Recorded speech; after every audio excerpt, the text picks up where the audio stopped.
Joining me now to talk about the debate is Clinton campaign manager Robbie Mook. Robbie, thanks so much for being here. Appreciate it. First of all, let me get your response to CNN's battleground poll showing that it's a very, very tight race within the margin of error.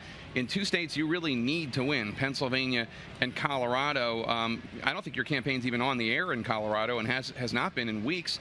Was that a mistake? Do you need to put TV ads back on there? Well, Jake, you're absolutely right. These are both very important states to that math, to 270 electoral votes. You know, our internal numbers show something a lot steadier and in some cases very different than what a lot of these public polls show. The public polls are kind of bounce around. Both in Pennsylvania and Colorado? In both states, we've seen all kinds of different outcomes. But look, operationally, we know what we need to do. We're running like we're 20 points behind. We're gonna put everything we have into both of these states to turn our supporters out. You know, we're going to make decisions about television as we go along, but I feel really confident in the strategy we have, which is we are all in. We're about 5 hours away from the start of the debate. Clinton is here on Long Island right now. We're told she's relaxing, she's reading. She obviously is somebody, I don't think anybody would say she's unprepared when it comes to the issues. She didn't really need to bone up on the briefing books. So what has she been working on? Has she been working on how to prepare for insults from Donald Trump, how to fact check without falling into the trap that many say Al Gore fell into of kind of seeming arrogant in a way in the 2000 debate? So what's been the biggest lesson that she's been trying to learn in terms of the performance of this?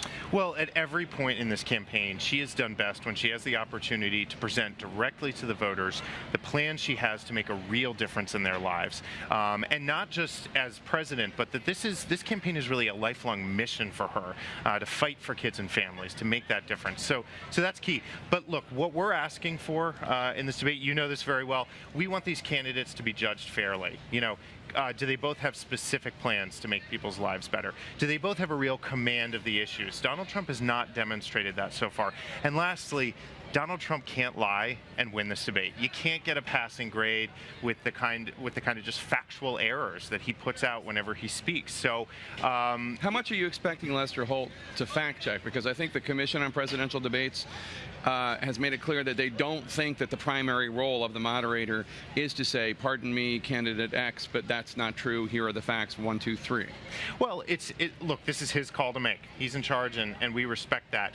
But I think there is a role for the moderator just to call it out quickly if someone's saying something that's patently untrue. The problem is Donald Trump has such a penchant for telling these lies. If Hillary Clinton had to fact check him herself every time, she won't have time to say her own thing, to tell people what she wants to do for them to make a difference as president. So we think it's only fair that there be a little bit of fact checking. Let's not let Donald Trump get away with this. But most importantly, you can't get a passing grade when you lie, and you can't get a passing grade when you don't have a command of the issues. Donald Trump on the campaign stage, on the trail, has been critical of Hillary Clinton when it comes to her behavior relating to Bill Clinton's infidelities, a subject I wouldn't bring up except that he brought it up over the weekend when he talked about Jennifer Flowers possibly being invited, which the campaign says now they're not going to do that.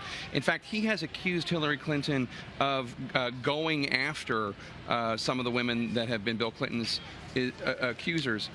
Is she ready for that? Have you guys have you gamed out any possible question from Donald Trump? Because really, it's the sky's the limit. You've watched the debates. Well, I think the truth is on our side here, and so are the voters. First of all, no one has fought more for women's rights than Hillary Clinton for her entire career. So she's happy to have that debate anytime. But furthermore, is this really what Donald Trump wants to make this debate about? I don't know. He brought it up over the weekend, which is the only reason I bring it up now. And that's his choice. And that's his choice. But what the voters want are real plans from these candidates about how they'll help them afford college, how they'll help them get the health care they need at an affordable price, bring down the cost of prescription drugs, how they'll keep this country safe. That's what the voters want to hear about. That's what Hillary Clinton is here to talk about. If Donald Trump wants to drag this down, that is his choice, but I think the voters will judge that pretty harshly. Trump's guests tonight include Benghazi survivor, former CIA contractor Mark Geist. Obviously, both campaigns have talked about bringing guests that could get into the other's head. I think, in all fairness, you guys started it with the Mark Cuban invitation, the billionaire who's been a critic of Trump. Do you think that can work? I mean, might Hillary Clinton go out, see Mark Geist, and that rattles her, or no? Look, what's going to make Hillary Clinton a fantastic president is her steadiness and her strength. She's not going to get rattled by this sort of thing. And look, I would make a distinction. Mark Cuban is a business leader. He's someone that came off the sidelines into politics because he is concerned about Donald Trump's temperament. And as a business leader, he thinks Hillary Clinton is going to do more to create jobs and raise wages in this country. That's very different than some of the controversial figures like Jennifer Flowers that Donald Trump has talked about. And I think it's that lack of seriousness that is bringing people like Mark Cuban to Hillary Clinton. All right, Robbie Mook, thanks so much for being here. We appreciate it.